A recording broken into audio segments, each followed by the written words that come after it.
ಮೂರನೇದಾಗಿ red blood cells. ಇದು oxygen ಅನ್ನು ಬೇರೆ ಬೇರೆ ಆರ್ಗನ್ಸ್, ದೇಹದ ಭಾಗಗಳಿಗೆ ತಲುಪಿಸುವಂತ ಕಣಗಳು. ಇದು ಕಡಿಮೆ ಆಯಿತು ಅಂತ ಹೇಳಿದ್ರೆ ರಕ್ತಹೀನತೆ, ಹೆಚ್ಚಾಯಿತು ಅಂತ ಹೇಳಿದ್ರೆ ಬೋನ್ ಮ್ಯಾರೋದು ಕೆಲಸ ಜಾಸ್ತಿ ಆಗಿದೆ ಅಂತ ಅಂದ್ಕೊಳ್ಬೋದು, ಪಾಲಿಸೈಥೀಮಿಯಾ ವೇರಾ ಇದೆ ಅಂತ ಅಂದ್ಕೊಳ್ಬೋದು. ನಾಲ್ಕನೇದಾಗಿ ಪ್ಲೇಟ್ಲೆಟ್ಸ್, ರಕ್ತ ಗಟ್ಟಿ ಅಂದರೆ ಕ್ಲಾಟ್ ಫಾರ್ಮೇಷನ್ ಮಾಡಲಿಕ್ಕೆ ಹೆಲ್ಪ್ ಮಾಡುವಂಥ ಕಣಗಳು ಇವು. ಸೊ ಸಾಮಾನ್ಯವಾಗಿ 1.5 lakhs to 4.5 lakhs cells per cubic millimetre ಇರುತ್ತೆ. ಕಡಿಮೆ ಆಗೋದು ಅಂತ ಹೇಳಿದ್ರೆ ನಿಮ್ಗೆ ತಿಳಿದಿರೋ ಹಾಗೆ dengue, typhoid, viral fevers, bone marrow infiltration disorders ಅಥವಾ ಕೆಲವು ಮೆಡಿಸಿನಿಂದ ಆಗ್ಬೋದು. ಹೆಚ್ಚು ನಾವು ಯಾವ್ದು ಕಡೆ ನೋಡ್ತೀವಿ ಅಂತ ಹೇಳಿದ್ರೆ ಐರನ್ ಡಿಫಿಷಿಯನ್ಸಿ, ಅನಿಮಿಯಾದಲ್ಲಿ, ಇನ್ಫೆಕ್ಷನಲ್ಲಿ, ಕೆಲವು ಕ್ಯಾನ್ಸರ್ಗಳಲ್ಲಿ ನೋಡ್ಬೋದು.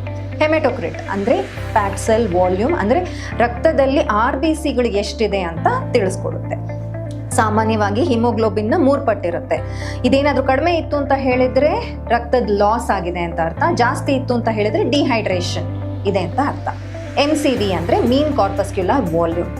ಇದು ಒಂದು ಇಂಪಾರ್ಟೆಂಟ್, ಅಂದರೆ ನಮ್ಗೆ ಅನಿಮಿಯಾ ಯಾವ ಥರದ್ದು ಅಂತ ತಿಳಿಸ್ಕೊಡೋದಕ್ಕೆ ಹೆಲ್ಪ್ ಆಗುತ್ತೆ. RBCಯ ಗಾತ್ರ, ಸೈಜ್ನ ನಮಗೆ ತಿಳಿಸ್ಕೊಡುತ್ತೆ. ಸೊ ಅದರಿಂದ ಅನಿಮಿಯಾ ಯಾವ ಥರದ್ದು ಅಂತ ನಾವು ತಿಳ್ಕೊಳ್ಬೋದು. ಇದರ ನಾರ್ಮಲ್ ರೇಂಜ್ 80 to 100 ಫೆಮ್ಟೋಲೀಟರ್ ಇರುತ್ತೆ. MCV ಏನಾದರೂ ಜಾಸ್ತಿ ಇತ್ತು ಅಂತ ಹೇಳಿದ್ರೆ ಮ್ಯಾಕ್ರೋಸೈಟಿಕ್ ಅನಿಮಿಯಾ, ಅಂದರೆ RBC ಇದ್ದು ಸೈಜ್ ಜಾಸ್ತಿ ಇದೆ ಅಂತ ಅಂದ್ಕೊಳ್ಬೋದು. Thank you.